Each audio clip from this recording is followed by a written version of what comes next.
Hi, welcome to Technology for Genealogists. I want to thank you for spending your time with me here today. Hopefully you will learn some new and exciting stuff about using technology to your advantage. Let me start by introducing myself. My name is Crystal Ward, and I have been helping library patrons find things for years. I've worked with art researchers at the Indianapolis Museum of Art, students at IUPUI and Heron School of Art, and before joining the Indiana State Library in 2013, I was the librarian at Marion County Jail too.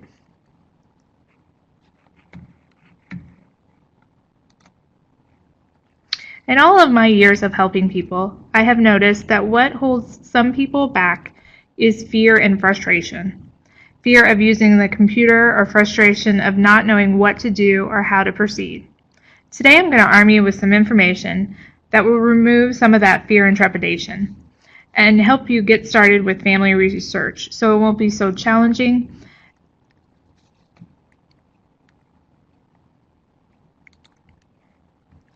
Today we are going to look at a few trends and technologies that can help you in your research. This presentation is geared towards those who are new to family research. It is designed for the beginner researcher in mind. You will need to know a little something about using a computer, however. I'm going to work with the assumption that everyone is familiar with PCs and Windows and the basics of using a computer. If you feel like this presentation is perhaps a little more advanced than you're used to, I would suggest checking out a basic computer class at your local library.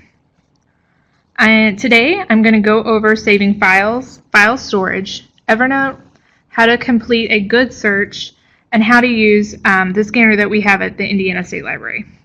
I'm going to finish this discussion by going over some websites that are currently available at the Indiana State Library and also websites that you can access from home. We will end the discussion by covering blogs, social media, and some Google applications. So let's begin. I'm going to go over how to save a file in Ancestry. We've all been there. You've searched for this elusive family history record that feels like 12 solid hours of research and 24 years. So you've finally found it. Now what do you do with it? How do you save it? So let's look at my mom's death certificate, which I found on Ancestry. So if you find something that you want to save in Ancestry, you're going to look at the upper right-hand side of the screen, and you'll see this little green save box. When you hover over it, a drop-down menu will appear, and it will give you an option to save to this computer or send image home. I always pick save to this computer. If you're not using your own computer, you do have the option to send image home, excuse me. This option will prompt you to input your email address and then give you information about looking at the image in an email.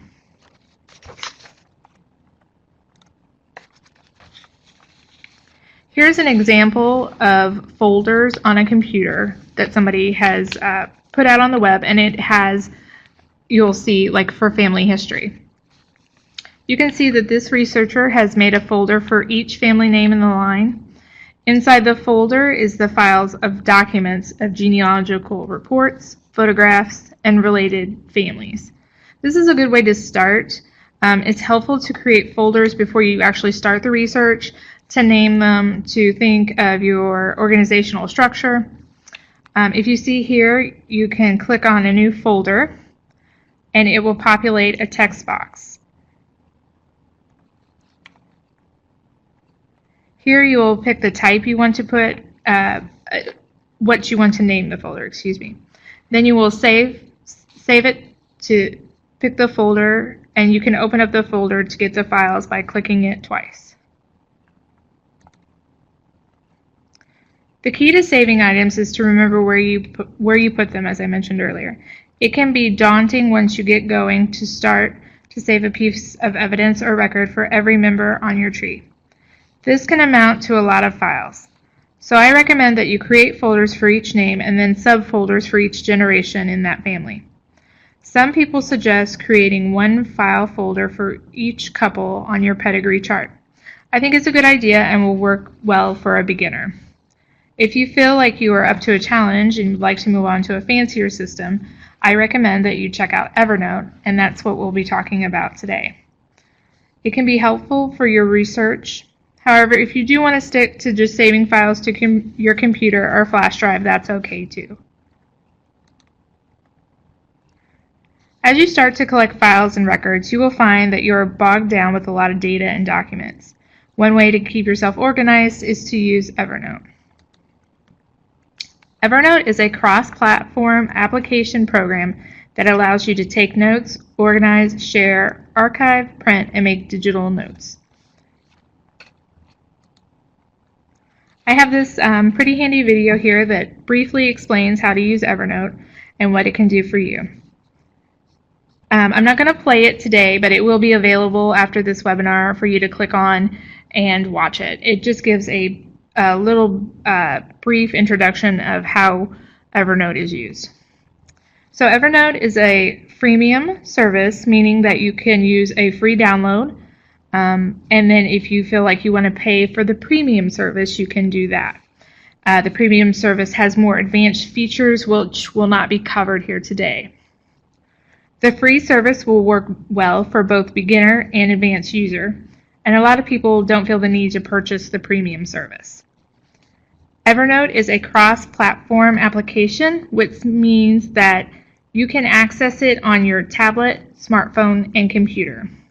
When you update a file on your computer, it then updates to your phone and your tablet. To get started, you should go to evernote.com and create an account. You're not done yet. You'll need to also go to Google Chrome if you're using Google Chrome browser or whatever browser you're using and add or download the Evernote Web Clipper. Here's an example of the Web Clipper. You can Google Evernote Web Clipper. I have downloaded this to my computer. The Web Clipper allows you to go to websites like Family Search and then click on a certain portion of the screen or the whole screen. Then after clipping it, you can save it to a notebook and add tags. Now that you have created an account and downloaded the Clipper, you're ready to get started. The Web Clipper is going to appear in your browser, and it appears on Google Chrome in the upper right-hand corner. It's the little elephant. So here is an older version of what Evernote looks like once you've created your account and you're going to get going. I wanted to show you this because it had a good diagram of the layout. So you will see a note list, a toolbar, a note view, and a navigational menu. Excuse me. Most of the work will be done in the navigational menu.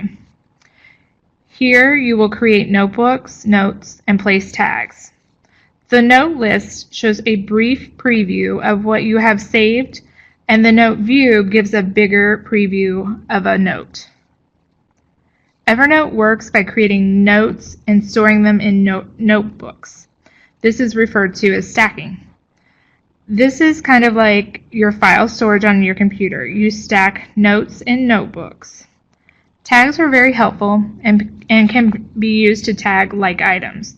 When you search your notes or /records later, the tags are what will be searched to find your documents. Here is the latest version of Evernote. It has the same basic layout as the other slide. It's just a little newer and a little prettier.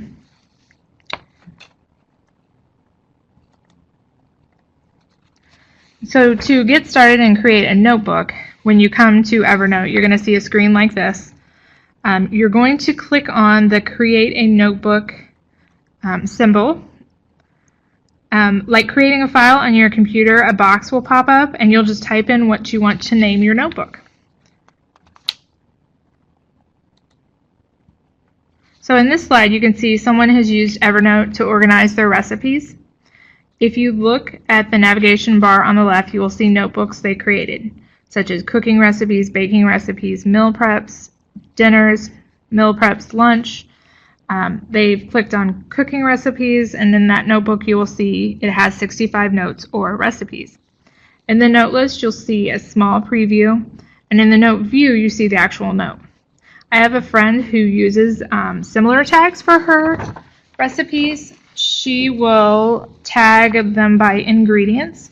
So for example, if she buys fresh basil and she wants to use all of her basil before it goes stale, she will search Evernote tags for all recipes that include basil, and then it will pull them up for her.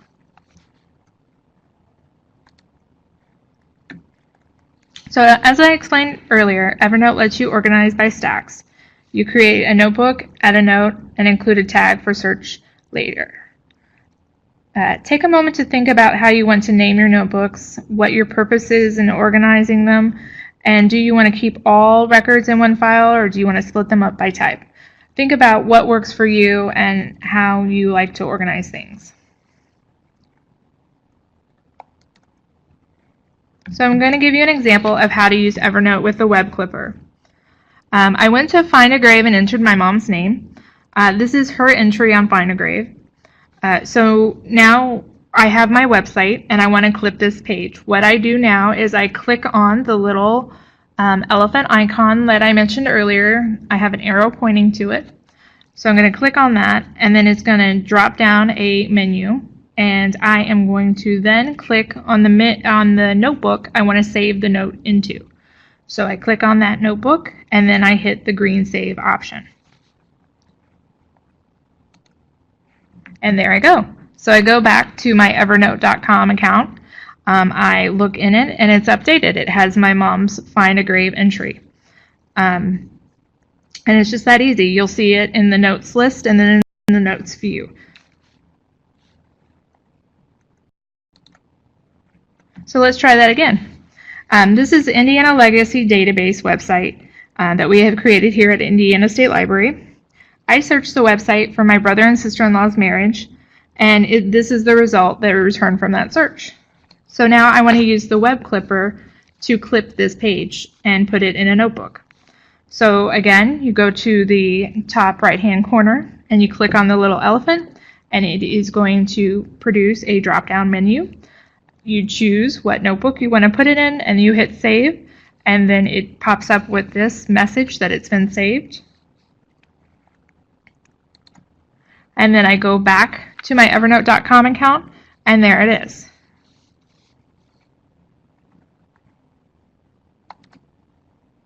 So here is another image. If you're familiar with Family Search website, you can see here that I have clicked on the elephant icon, picked the full page, saved it to my Family Wharton notebook, and it's another entry that will go into my Evernote account.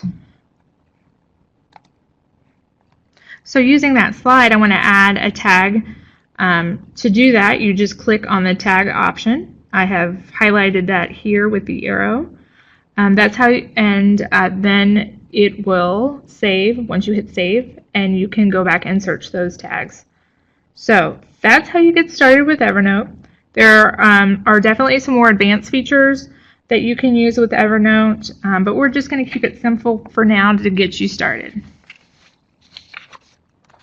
Also, I wanted to point out that everything I have done here today in Evernote is included in the free service.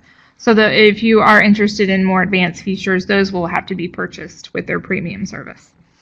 We're going to move on now. We're going to look at how to save to a flash drive and use our new Zeta scanner at the Indiana State Library.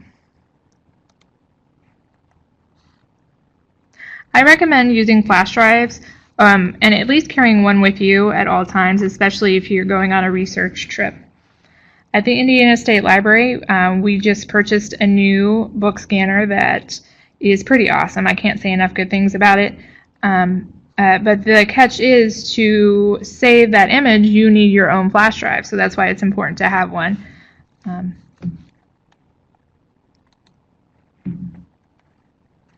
So I recommend playing around with saving images or documents to a flash drive, so that you know when you are researching later what it's going to look like, where it should go, and where you put it. So you want to plug your flash drive into your computer and become familiar with what your flash drive looks like when it's plugged in. You should see something similar to this slide.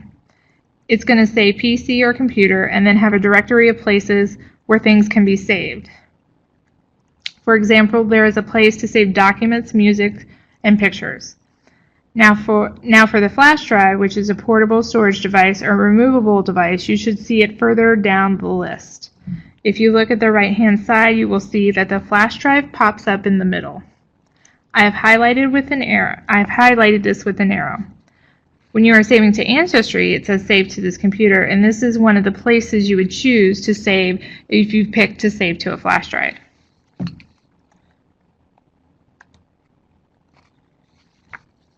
This slide shows our new Zeta scanner that we have at the Indiana State Library. You will notice that the scanner has a book cradle which can accommodate several different sizes of books. The books will need to be placed face up and not face down on a copier. Next to the cradle is the operational flat screen. It looks similar to an iPad or tablet. It has a touch screen and it's pretty easy to follow the prompts on the screen.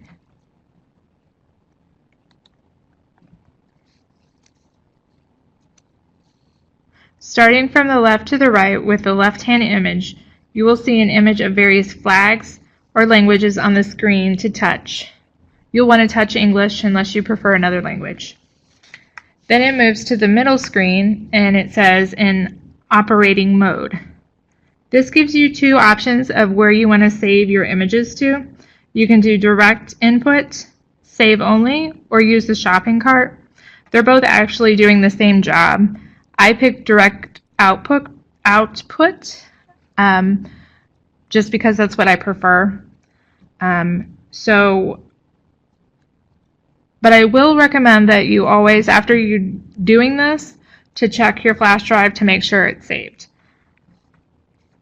So when you're using our scanner and you're saving this to a flash drive, it will make its own folder. So when you go back to your flash drive, you'll want to look for a folder entitled Zeta, Z-E-T-A. And this is where it's going to save all of your files there. When you create, it's going to ask you to input some information and to name the file. When you name that file, it's going to save it to your Zeta folder on your flash drive. So now we move on to the third image on the right-hand side, the save options. You can pick the file formats, a PDF, a TIFF, or a JPEG. You can choose a multiple page or single page, and you have the option to name this file. The file that you name, as I said earlier, will be saved to the Zeta folder.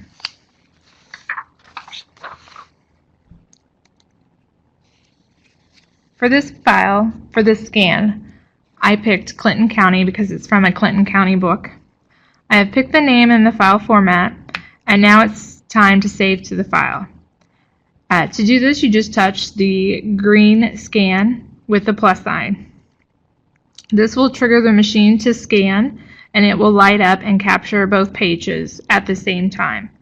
It gives you the option of trimming or editing the scan. Your scan will be displayed on the screen, and it will be in red boxes. Here's an image of the scan lighting up and capturing the image. You can see what it looks like when it's displayed on the touch screen. Notice the red boxes. You can drag the red boxes to make them smaller or trim parts of the image to capture more of the image. You can also use the red boxes if you need to straighten. Say, for example, you put your book on there a little crooked, you can straighten the image. When you're done editing as you wish, you can you click on the save icon on the bottom right, and it's that easy. You're done. You just touch base. It's just that simple. So I just wanted to touch base with everyone out there. If you're feeling a little nervous about what I've gone over, don't. It's pretty intuitive. Most technology now is plug and play, and the best way to get more familiar with it is to use it. So we've gone over now file saving, Evernote, scans, flash drives, I want to switch gears a little bit and move on to databases and conducting a good search for family history. So like I said, we're going to switch gears here. We're going to discuss how to effectively search online databases. Ancestry and Family Search are essentially one large databases comprised of smaller databases. A database is defined as usually a large collection of data organized for especially rapid search and retrieval, usually by a computer. Being a good researcher is knowing not only where to look but how to look. What I mean by this is when you go to a site and find a database you want to use, make sure you read to see what it is comprised of. What information is recorded in that database? For example, if I want to find a death record for a relative in Indiana, I'm going to go to the Indiana death certificates in Ancestry. It covers from 1899 to 2012. I know that by searching this database, I'm only going to find deaths in Indiana from 1899 to 2012. So if they died within the last couple of years or outside of Indiana, they're not going to show up in this database. When you look at the long list of databases in Ancestry and Family Search, pay attention to what is being searched and the time frame you're searching for. When you go to Ancestry, click on the Search All Collections, Lists, and that will pull up a map of the U.S. Now click on Indiana. This will bring up a short list of Indiana-specific databases. From here, you can click on More Indiana Sources, and this will give you a full list of Indiana databases broken down by type. Here's where you want to read to see what is included in that database. Nothing is more frustrating than searching a database only to find out you were looking in one that didn't cover the decade or year you were looking for.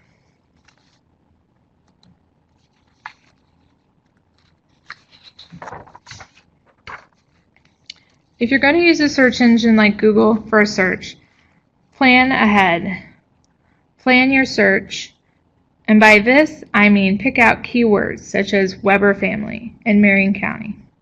I'm a list maker, so I create lists when I'm doing my genealogy.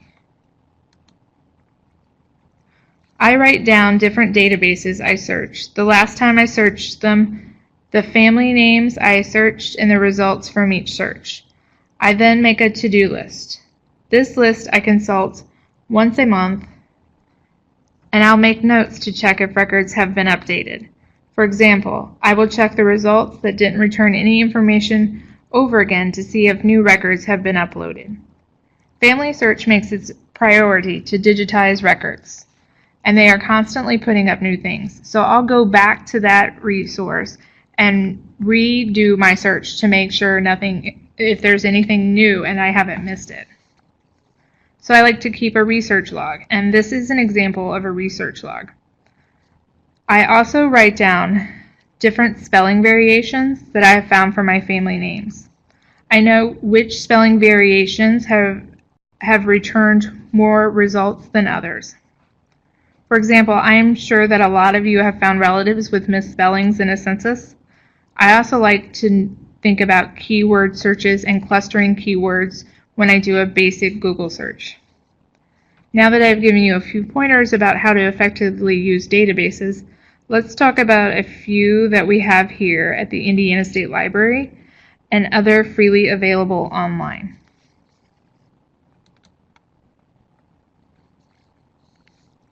Let us first start off with some online resources that you should consult. The Indiana State Library has several subscription databases that are excellent for family research. We have the most popular one on Ancestry.com. The most popular one, Ancestry.com Library Edition. According to Ancestry, they have over 16 billion historical records, 2 million paying subscribers, and over 7 million DNA customers. As I mentioned earlier, there's a long list of databases that are Indiana-specific in Ancestry, as well as other states. We also subscribe to Full 3, which is geared towards military research. There is some duplication between Ancestry and Fold 3. They are both owned by the same company. Fold 3 states that they provide convenient access to military records, including the stories, photos, and personal documents of the men and women who served. You can search by major war or conflict and time period, and you can also narrow down by state. Two other great resources that we have that are subscription are Newspaper Archives and Genealogist Newspaper Search. As I said, both are subscription services. Newspaper Archive takes you to the actual newspaper image, whereas Genealogist Newspaper Search is an index, and then it will ask you to pay for that actual image. So what I recommend is if you find an article in Genealogist Newspaper Search, write down the title, the publisher, the date, and then go check to see if we have that newspaper on microfilm. Archives is more historical. Genealogical Newspaper Search is more contemporary. Genealogical Newspaper Search is concentrated on the Midwest versus Newspaper Archives, which covers more of a national newspapers with less emphasis on Indiana or surrounding states.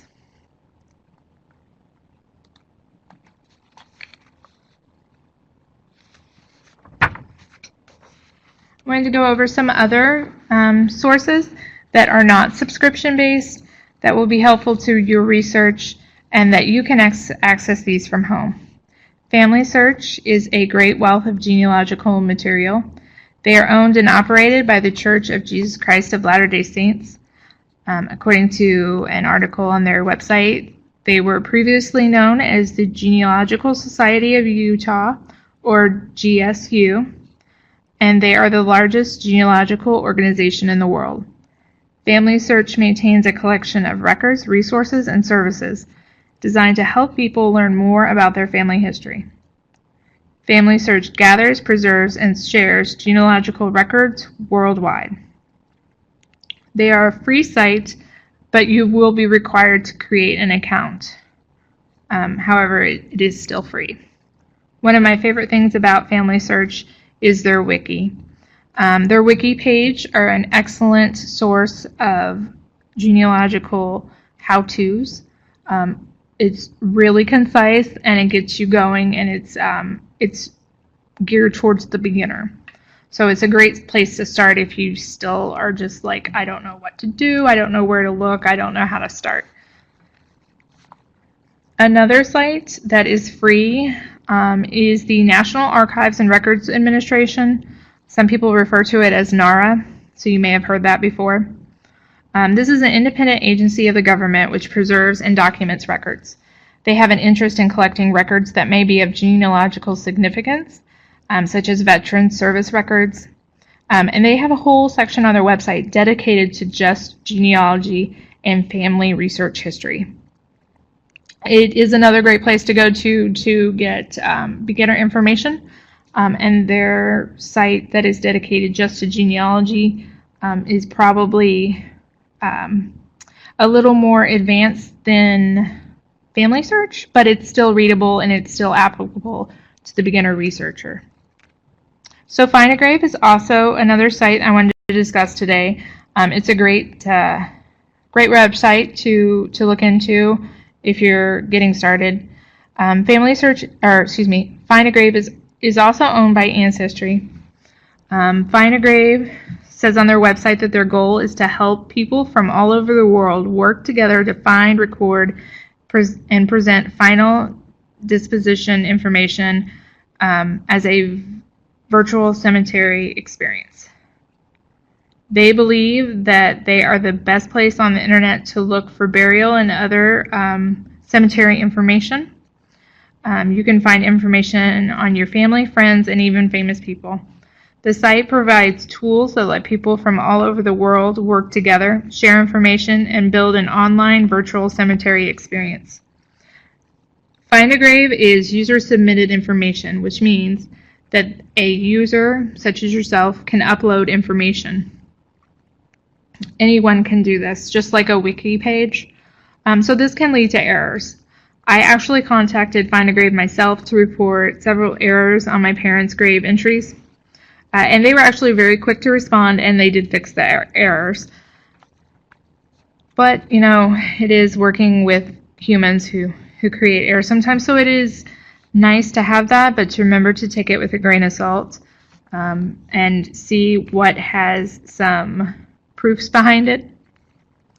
So, the Indiana State Library recently launched Indiana Legacy, which is a unified search of all of our old databases in one location. Like I mentioned earlier, when conducting a good search, be sure to look over our databases and look at the dates and places that these sites cover so that you're not wasting your time looking for a birth certificate in a time frame that's not included. I also recommend that you check out the Indiana State Archives. They have a digital collection. You can search by name, and you can also break down their collection sets. They are a great source of information. They're a little more harder to use. Their website isn't as pretty or advanced as Family Search or Ancestry, but it is worth a shot to look at that. Cindy's List is also a great site for beginners. It breaks it down by topic of genealogy. You can look into European history, genealogy, record sets, collections, break it down by states. And it not only gives you like a brief little blurb about that information, but also other sites to go to. So that is a great site to check out if you have the time. Now we're going to go over some blogs. Blogs are small articles written on a topic. They are usually written in conversational style and updated regularly. Most are meant to inform, but some can be entertaining. They're often short and not lengthy in nature. It's basically an electronic newsletter available online instead of in print form. Some of the blogs that I follow are blogs by Dick Eastman, which cover the leading news in genealogy and give up-to-date information about genealogy and family research. Eastman likes to talk about new digitization projects, society information, and family history news. Another blog that I follow is written by Judy Russell. She uses her blog to touch on the legal aspects of genealogy. She covers topics such as court records, prison records in her blogs, and she's a really good writer, so I recommend you check her out. Another one is more of a basic blog that discusses basic genealogy, which is really helpful. It's Genealogy Gems by Lisa Cook. She gives in-depth coverage on basic research and how to get started. You want to think of it as more of a Cindy's List entry that's more in-depth. So we're going to move on to social media. And why use social media? Social media, like Facebook, allows you to connect to genealogy groups across the country and world. Social media allows you to connect to others doing family research across the country. I belong to several Indiana genealogical groups on Facebook. Quite often people will post their questions on the Facebook wall for other group members to help out. So if they have a particular issue or a brick wall that they just can't get past, they'll mention it, and members usually respond to why they're having that brick wall or give them tips on how to overcome it. And they often will just like post updates in their own research, and that can inspire new avenues for you to look as well with some of their tips. So it's a community. These are members of groups who share your interests, and that's another reason why you want to join Facebook and these genealogy groups. to connect with these people. They like family history as well, and I'm sure that they've been where you have started. They are great and very supportive, and they also give new tips and talk about conferences, workshops, vacations. They discuss other historical libraries people have gone to research. It's just a great meeting place to meet people who are interested in your hobby as well. So social media allows you to stay up to date on events that are currently going on. For example, the Indiana State Library has a blog of its own. You can follow that on Facebook, and that highlights different parts of our collection and library programs. Another tool of social media is Pinterest. It's a favorite one of mine. Pinterest is basically an electronic bulletin board. You can create boards and pin websites that you want to refer back to later. Several organizations have their own Pinterest boards, such as NARA, or the National Archives, like I discussed earlier. So for me, I like to keep track of websites that I don't have the time to look at right now, but will pin them so I can go back and look at them later. So here, you can, on a board, you can click on an image and it will take you directly to that website. You can save to these boards that you make and refer back to them later. As you save more and more pins, Pinterest populates related pins that you have saved in your newsfeed. And I talked about the National Archives having its own board. Here's their board. You can click on the follow button in the top right-hand corner, and then you'll see these pins published by the National Archives in your newsfeed, along with other recommended pins.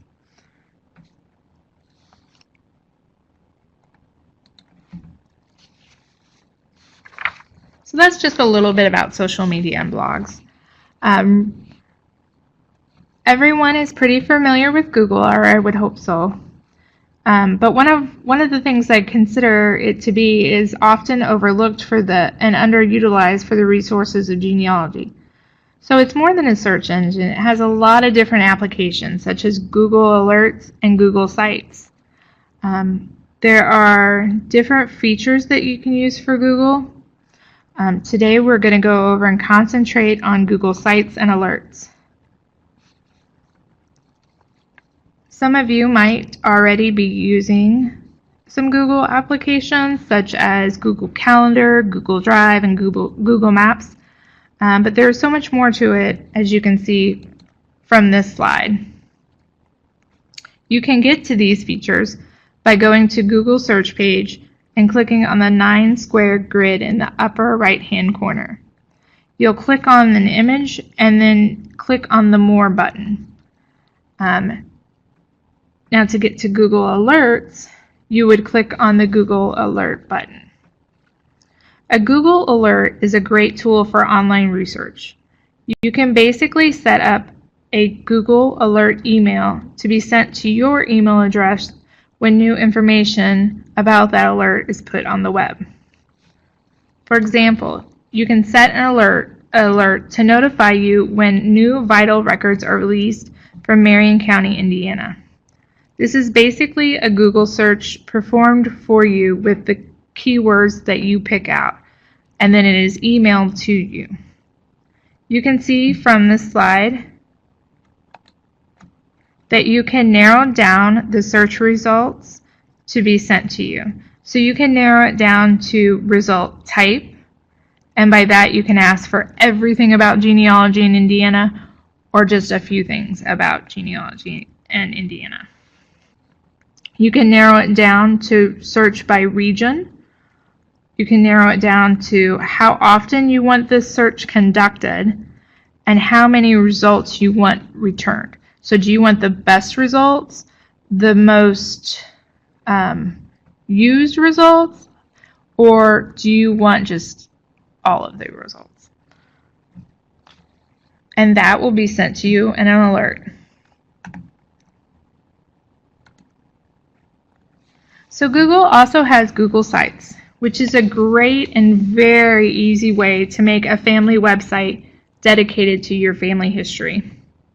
I know a lot of people have created their family trees in Ancestry or in Family Search, and you're probably asking, why do I need to create another site? Well, this Google site is so easy to use. It allows you to attach pictures, and it allows you to put a calendar in. It allows you to add information about your family, but it's free, and it's available to anybody who you want to see it. So you can send links to certain people, or you can publish it open to the public. So it will be there, and it's free, and your family members can see it and see the research that you have done without going and creating an Ancestry account or Family Search.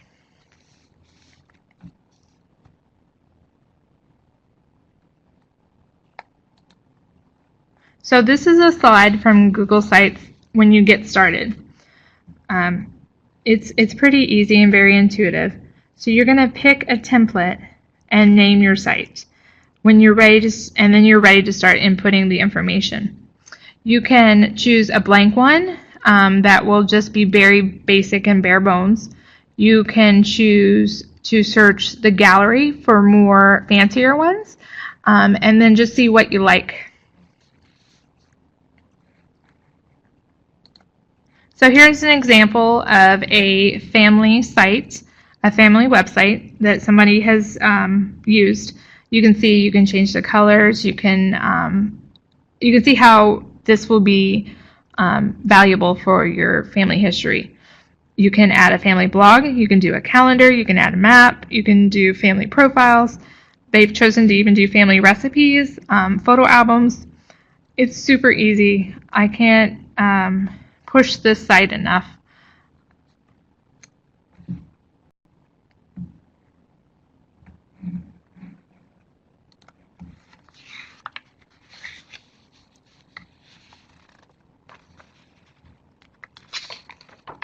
So I've thrown a lot of information at you today. I hope that some of it sticks and you are able to improve your research.